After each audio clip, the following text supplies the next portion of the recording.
The brass casings were still warm when Emily Carter bent down to collect them. Her gloved hands worked methodically across the dirt-packed training range, depositing the spent shells into her canvas bag with practiced efficiency.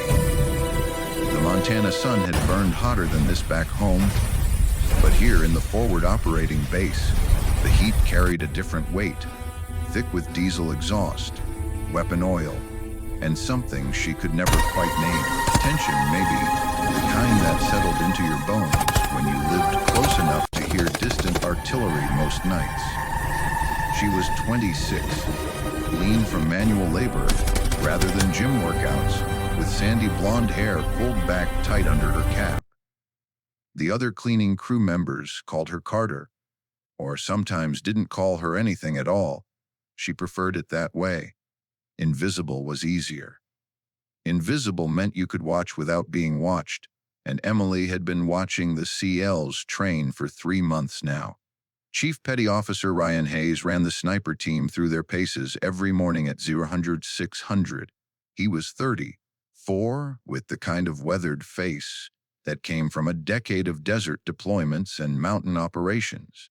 His voice carried across the range like gravel sliding down a hillside, rough but controlled. When Hayes spoke, people listened. When he moved, it was with the economy of motion that marked true operators. Nothing wasted, nothing casual. His spotter, Jason Torres, was younger by 5 years but moved with the same deadly efficiency. Where Hayes was granite, Torres was coiled wire, quick, sharp, always scanning. The two of them operated with the kind of silent communication Emily had only seen in her parents' marriage, back before the accident that took them both. Connor Quinn, the breacher, was built like a refrigerator and had the personality to match. Friendly enough, but focused. These men didn't come to the range to socialize. They came to survive.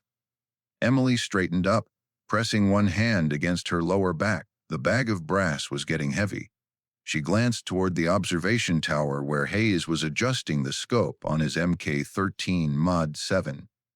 The weapon was a thing of brutal elegance, matte black, heavy barrel chambered in, 300 Winchester Magnum. She'd read about it during her brief aborted attempt at joining the marksmanship program back in Montana. That felt like another lifetime now.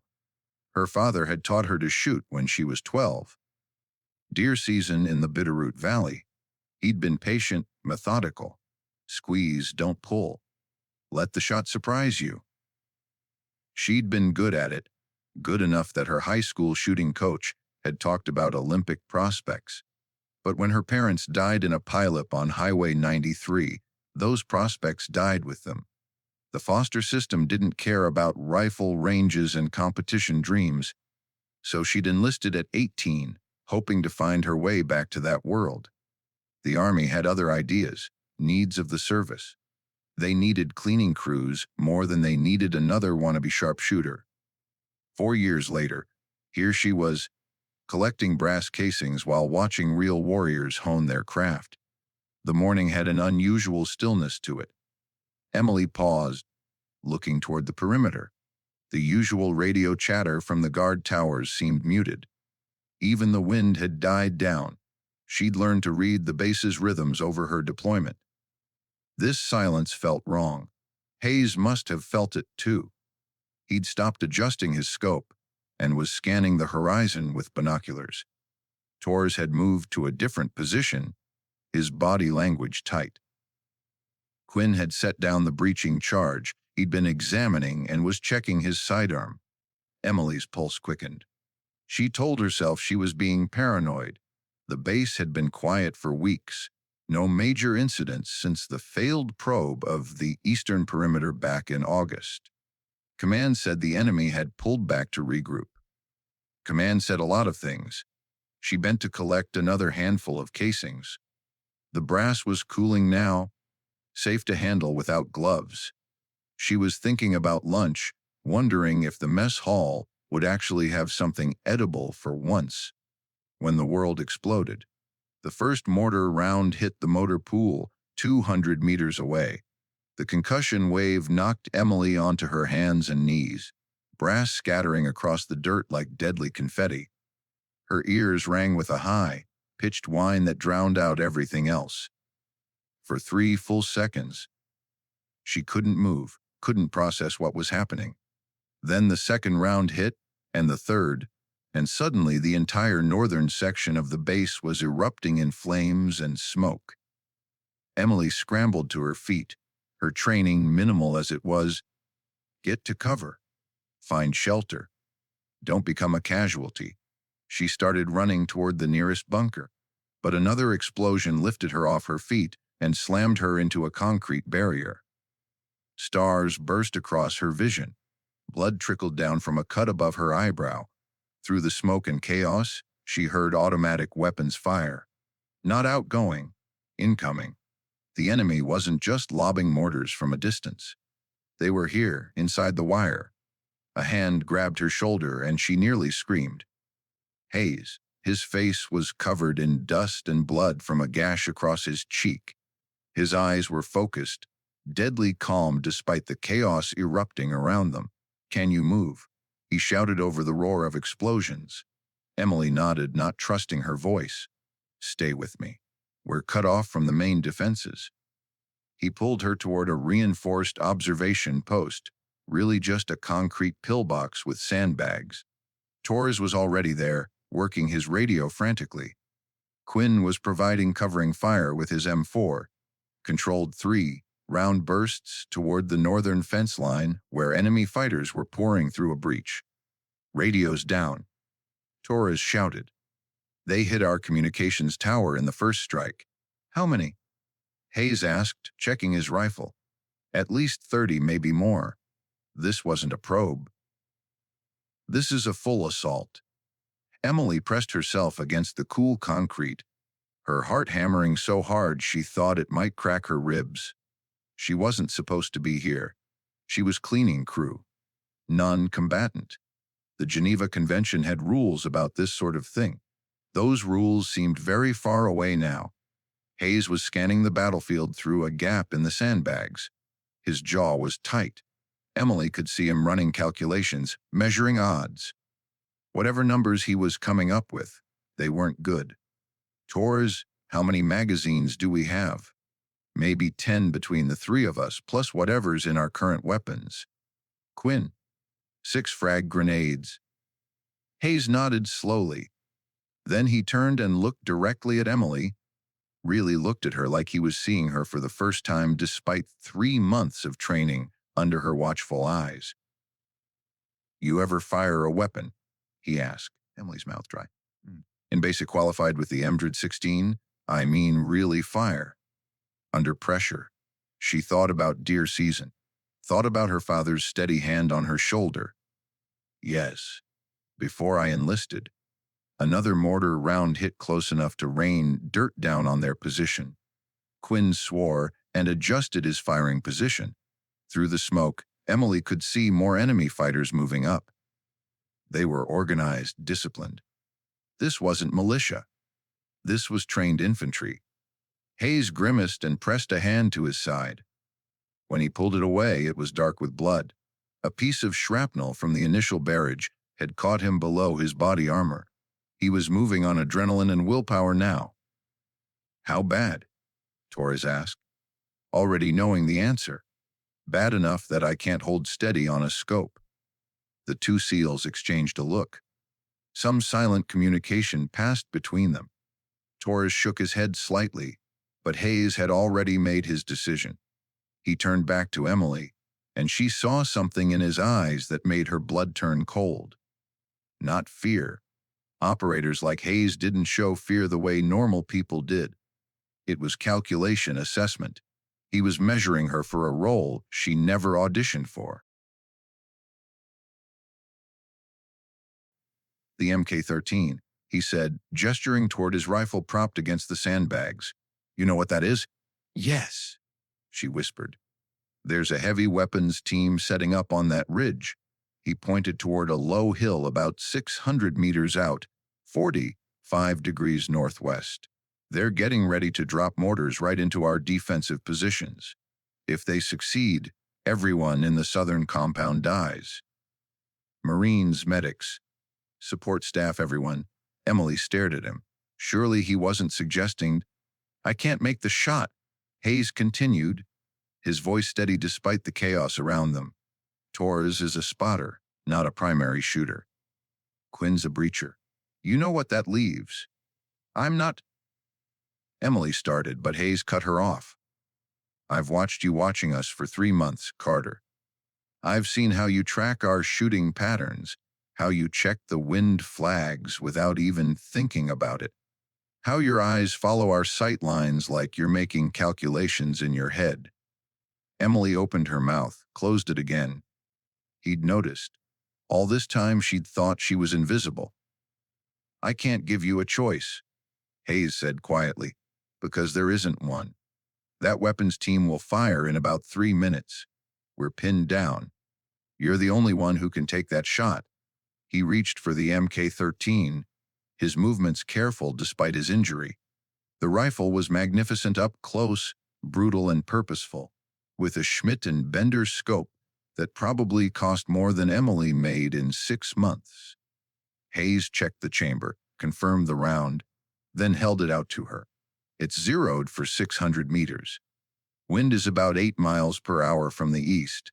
You'll need to compensate 1 mil left. Trigger pull is 3 pounds.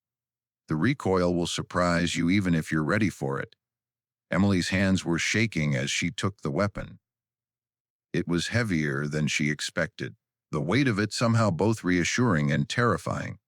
This wasn't a deer rifle. This was an instrument designed for one purpose only. I can't, she said, hating how small her voice sounded. Hayes moved closer, his eyes locked on hers.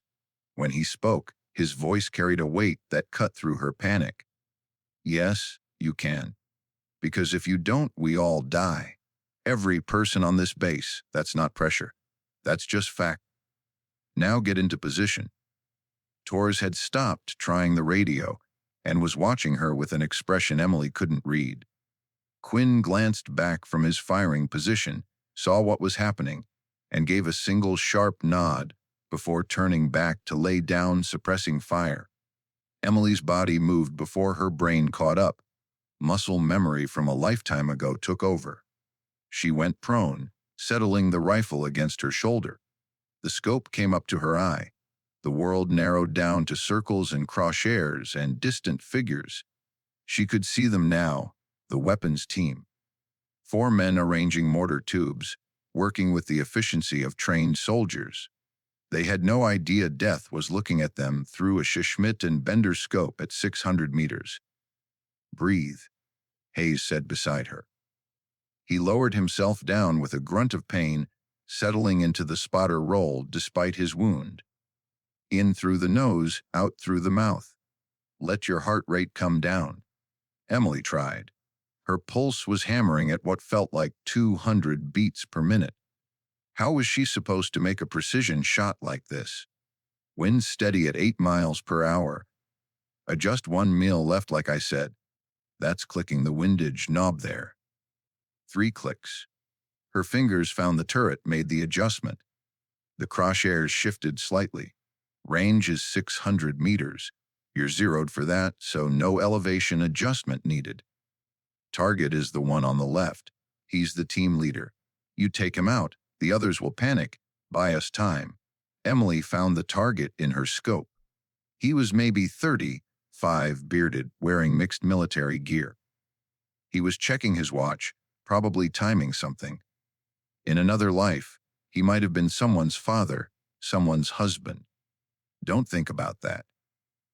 Hayes said, reading her somehow. Think about the Marines sleeping in that barracks. Think about the medics treating wounded. Think about everyone who dies if you don't take this shot. Her father's voice echoed across the years. A sniper shoots with their heartbeat, not their eyes. Emily slowed her breathing. In, out, in, out. The world contracted down to the space between heartbeats. She found the rhythm, that place between one breath and the next where the body was still. On scope, she whispered. Send it, Hayes replied. Emily squeezed the trigger. The surprise of the shot, just like her father had taught her, was still there even after all these years.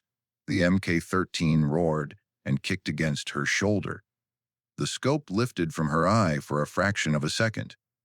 When she found the target again, he was down. The other 3 members of the weapons team were frozen, trying to process what had just happened. One of them started to turn, searching for the shooter.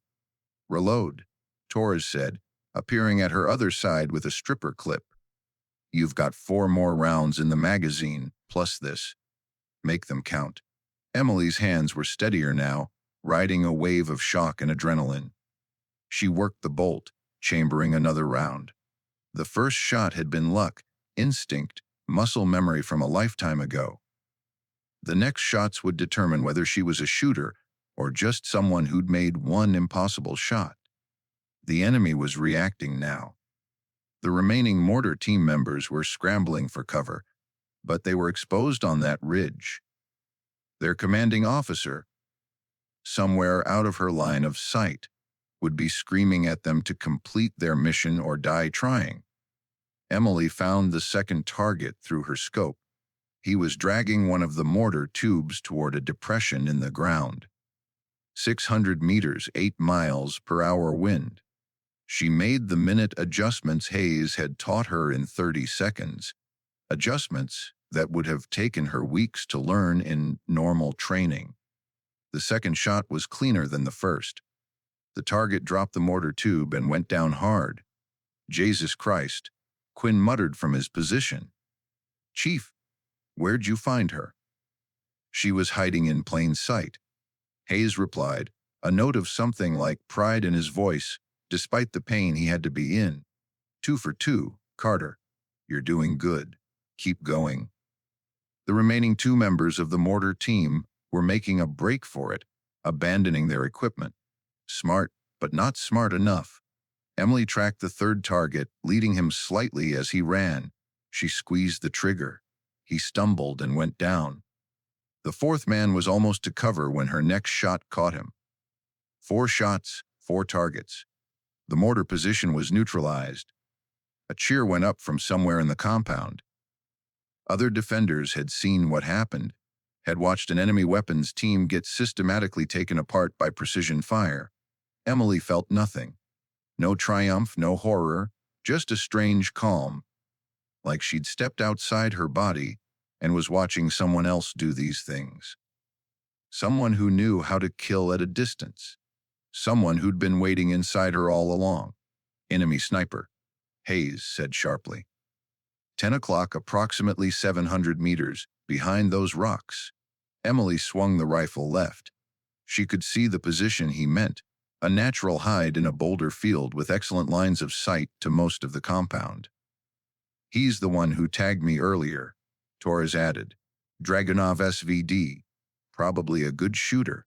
As if to confirm, a round cracked past their position, close enough that Emily felt the displacement of air. The enemy sniper had acquired them. "Get down," Hayes ordered, pulling Emily lower behind the sandbags. Another round hit the concrete inches from where her head had been. Dust and fragments exploded outward. This was different from the mortar team. This was personal, one shooter against another. The enemy sniper knew exactly where she was now. "I can't get an angle on him from here," Emily said, her mouth dry. "He's got better cover than we do." "Then we make him move," Hayes replied. He was getting paler, the blood loss catching up with him, despite the field dressing Torres had applied. "Torres, you got that signal mirror?" Torres produced a small mirror from his kit. Hayes took it, his movements deliberate despite his injury. "Here's what we're going to do," he said. "I'm going to use this mirror to create a false position about 20 meters to our right. When he shifts to engage it, you'll have maybe 3 seconds to acquire and fire. 1 shot. That's all you'll get." Emily nodded, not trusting her voice. "On my mark," Hayes said. He positioned the mirror, angling it to catch the sun. 3, 2, 1, mark. The flash of reflected light drew immediate fire.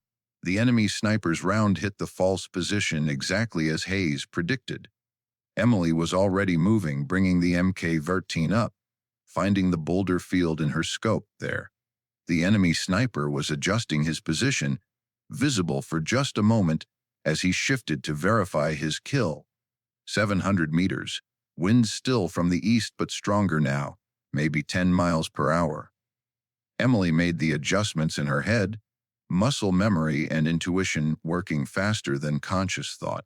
She exhaled halfway and found that still place between heartbeats. The trigger pull surprised her again. The MK-13 roared. Through the scope, she saw the enemy sniper jerk backward and disappear behind the rocks. Torres had his binoculars up. Hit, he confirmed. He's down. Emily lowered the rifle, her hands starting to shake now that the immediate threat had passed. She'd just killed 5 people. 5 human beings who'd woken up this morning, eaten breakfast, maybe looked at pictures of their families. Now they were gone, erased by bullets she'd sent. Hayes said, reading her again, "Don't go there. Not now. Later when we're safe, you can think about all of it, process it. But right now, we're still in the fight." He was right. The enemy assault was ongoing, though their heavy weapons teams had been disrupted. Infantry was still pushing into the compound. Emily could hear the firefight intensifying to the south. "How many rounds left?" she asked, surprised by how steady her voice sounded. 12 in your magazine, plus what Torres has on him.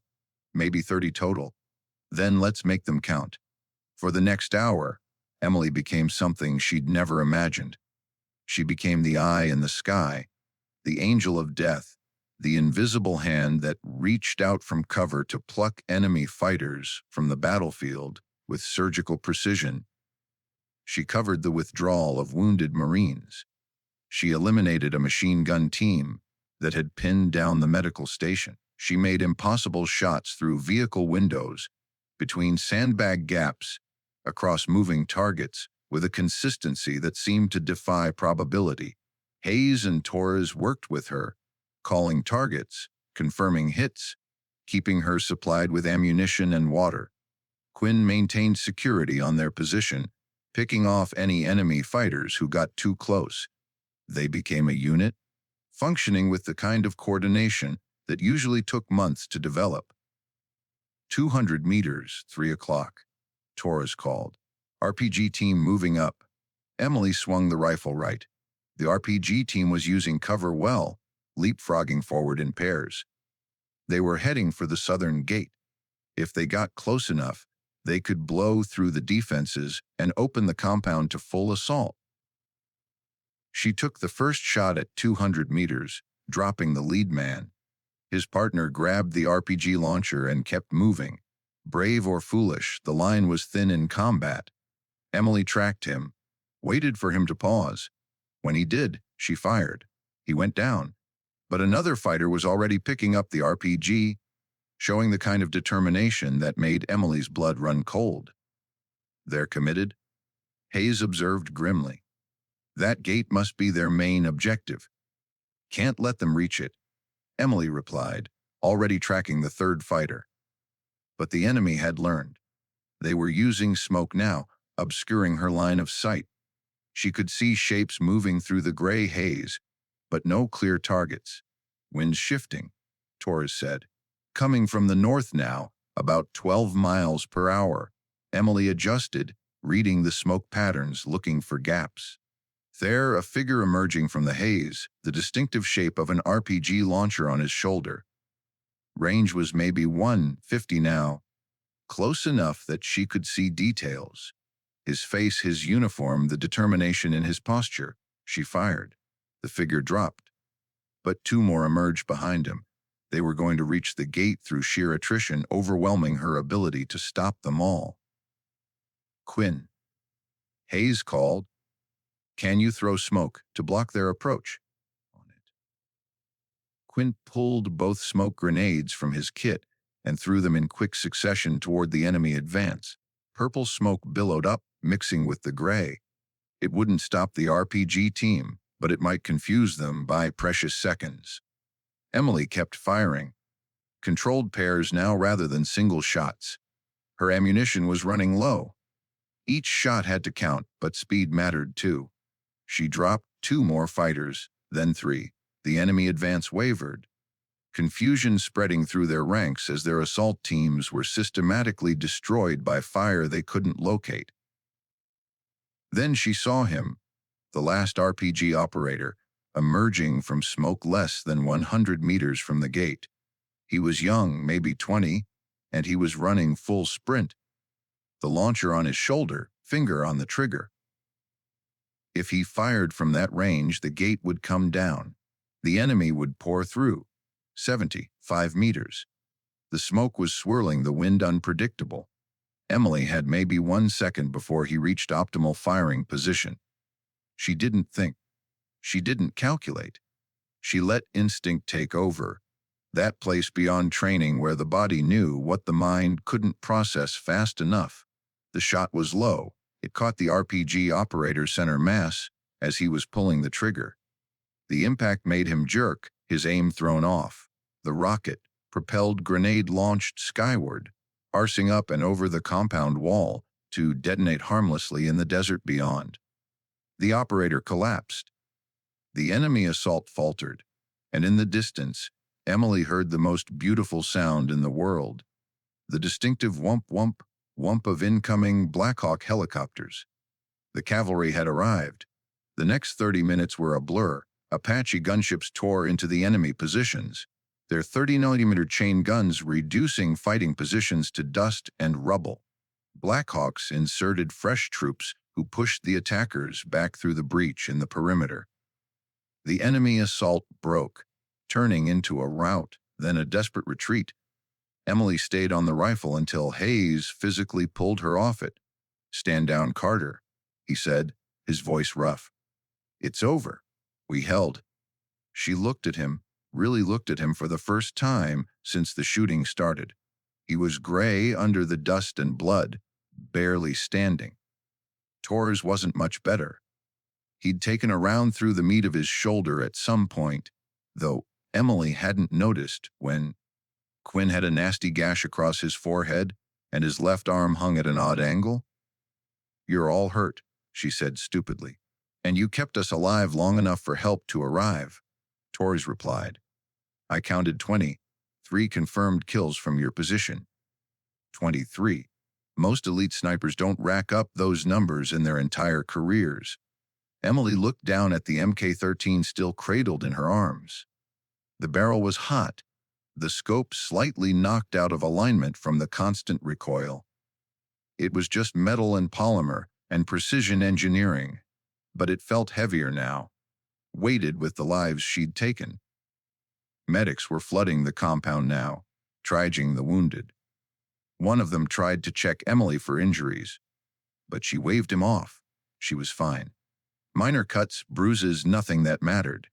She needed him to look at Hayes, at Torres, at all the people who'd actually fought while she'd just saved the entire base. Hayes interrupted her thoughts again. How did he keep doing that? "Carter, look at me." She met his eyes. They were hard, professional, but underneath she saw something else. Respect. Recognition. The look you gave to someone who'd earned their place in the fight.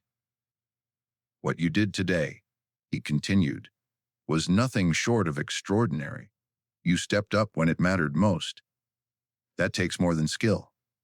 That takes heart." The medic was insisting now, trying to get Hayes onto a stretcher. He went without further protest, but his eyes stayed on Emily. "When this is over," he said as they were loading him into a medical vehicle, "we're going to have a conversation about your future, because someone with your abilities shouldn't be collecting brass casings." Then he was gone, rushed away to surgery. Torres and Quinn followed in another vehicle. Emily stood alone in the center of the compound, still holding the MK-13, surrounded by the aftermath of battle. The base commander found her 20 minutes later. Colonel Marcus Webb was a career Marine with 30 years of service and a face that looked like it had been carved from oak. He stopped in front of Emily, his eyes moving from her face to the rifle to the distant ridge where the enemy mortar team had set up. "You're the one?" he said. It wasn't a question. "What's your name, soldier?" "Carter, sir. Emily Carter, 47th Support Battalion." Webb nodded slowly. "Well, Carter, I've been in this man's army for 3 decades. I've seen heroes, cowards, and everything in between. What I witnessed today ranks among the most impressive displays of marksmanship I've ever seen." He paused. "Hayes is going to pull through, by the way. Torres, too. The docs say if you hadn't neutralized those mortar teams when you did, we'd be counting casualties in the dozens." Emily didn't know what to say. "I just did what I had to do, sir." "No," Webb corrected her. "You did what trained operators spend years learning to do. And you did it with borrowed equipment. No preparation. An enemy fire coming from 3 directions. That's not luck. That's talent." He gestured toward the Mk-13. "I'm going to need you to turn that weapon in for inspection, and then I'm going to need you to report to the command center for debriefing." He softened slightly. "After you get checked out by medical and maybe grab something to eat. You've earned it." "Yes, sir." Webb started to leave, then turned back. "One more thing. How'd you learn to shoot like that?" Emily thought about her father, about deer season in Montana, about a life that felt very far away now. "My dad taught me, sir. Long time ago. He must be proud." "He's dead, sir." Webb's expression shifted, understanding and sympathy mixing with respect. "Then I'm proud for him." "Well done, Carter." The debriefing took 3 hours. Intelligence officers wanted to know everything. Sight lines, distances, wind conditions, target identification protocols. Emily answered their questions mechanically, her mind somewhere else. She kept seeing those figures through the scope, kept watching them drop. One moment alive, the next moment gone, because she'd squeezed a trigger. When they finally released her, it was dark. The compound was a hive of activity. Repair crews patching the breached perimeter. Medical personnel treating dozens of wounded. Command staff trying to piece together exactly what had happened and how to prevent it from happening again. Emily found herself walking back to the range. It was cordoned off now, part of the investigation into the attack. She stood at the edge of the tape, looking at the pillbox where she'd spent the day. The sandbags were torn up from enemy fire. Brass casings littered the ground. 300 Winchester Magnum rounds mixed with empty M4 magazines and shrapnel. "You shouldn't be here alone." She turned. Torres had appeared behind her, his arm in a sling but otherwise looking surprisingly healthy. "They said you were still in surgery." "They expedited it. Flesh wound, mostly. I'll be back on duty in a few days." He moved to stand beside her, looking at the same scene. "Quite a day. That's one way to put it." They stood in silence for a moment. Then Torres spoke again, his voice quiet. "For what it's worth, I've been doing this job for 8 years. I've worked with some of the best snipers in the military. What you did today, the consistency, the speed, the decision-making under pressure, that was world class." Hayes wasn't exaggerating when he said you have talent. Emily felt tears threatening and forced them back. "I killed people today." "Yes," Torres agreed simply. "You did, and that's going to stay with you. Anyone who tells you it won't is lying. But here's what's also true. You saved lives. Hundreds of them. Every person who goes home to their families because this base didn't fall. Both things are true. Both things matter." "How do you live with it?" Torres considered the question. "You focus on why you did it. You honor the weight of it. You don't pretend it was easy or that it doesn't matter. But you also don't let it destroy who you are. You find purpose in it." He glanced at her.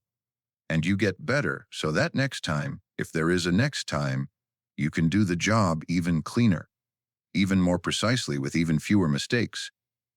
Is there going to be a next time? That's up to you." but I can tell you that the SEAL Sniper Training Program has an opening. Hayes is going to recommend you for it once he can talk without being drugged up on morphine. Colonel Webb is going to support that recommendation. So it's your choice, Carter. You can go back to collecting brass casings, or you can become one of the people who make those casings matter. Emily looked down at her hands. They were scraped and bruised from being thrown against concrete, but they were steady now. No shaking, no tremors. Whatever she'd tapped into today, it was still there, waiting. What if I'm not good enough? She asked quietly. Torres actually laughed. Carter, you just went toe-to-toe with a trained enemy sniper and won. You protected an entire compound with precision fire under conditions that would make most professionals crack. The question isn't whether you're good enough. The question is whether you're ready for what comes next. What does come next? Training. Real training. Learning everything you don't know yet, and there's a lot you don't know, while honing what you already do. It's going to be the hardest thing you've ever done. It's going to push you past limits you didn't know you had. But at the end of it, you'll be one of the most lethal operators in the military. He paused. And you'll be doing something that actually matters. Emily thought about her father, about those mornings in Montana when the world was just her and him and the rifle, about the dream she'd had before life took it away. Maybe this was the universe giving her a second chance. Maybe this was what she'd been moving toward all along. Tell Hayes I'm interested, she said finally. When he wakes up, tell him I want in. Torres smiled. I'll do that. But I think he already knows. 3 weeks later, Emily Carter stood in the pre-dawn darkness at the Special Operations Training Facility in Virginia, her duffel bag at her feet and a folder of transfer orders in her hand. The Mk-13 she'd used that day had been returned to Hayes, but a new one waited for her in the armory, zeroed, calibrated, and ready. Around her, other candidates were assembling. Most were male, all were from combat units, and every single one of them had the hard eyes of people who'd already proven themselves in the field. They looked at her with varying degrees of curiosity, skepticism, and dismissal. She was young, female, and came from a support unit. As far as they were concerned, she didn't belong here. Emily didn't care. She knew what she could do. She'd proven it when it mattered most. Hayes appeared from the training building, walking with a slight limp, but otherwise looking fully recovered. He spotted Emily and made his way over, his expression unreadable. Carter, he said simply. Chief, she replied. You ready for this?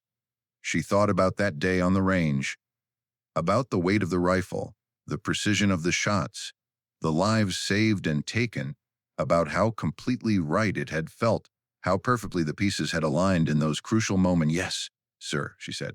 I'm ready. Hayes almost smiled. Good, because the real work starts now. Everything you did that day, that was pure instinct and raw talent. Now we're going to forge that into something that can perform consistently, in any condition, against any target. You're going to fail. You're going to question yourself. You're going to want to quit. And if I don't quit, this time he did smile. Then you'll become the kind of operator that legends are made of. The kind who doesn't just save bases. She shapes the battlefield itself. He handed her a patch, the trident insignia of Naval Special Warfare Command. Welcome to the program, Carter. Try to keep up, as the sun rose over the training facility, casting long shadows across the range. Emily Carter picked up her duffel bag and walked toward her new life. Behind her, the person she'd been, invisible, uncertain, waiting, faded into memory. Ahead of her lay challenge, purpose, and the chance to become something extraordinary. She'd been just cleaning the range until an enemy attack began and a CL handed her his sniper rifle. And in that moment, everything changed. But this wasn't an ending. This was barely the beginning, the real story.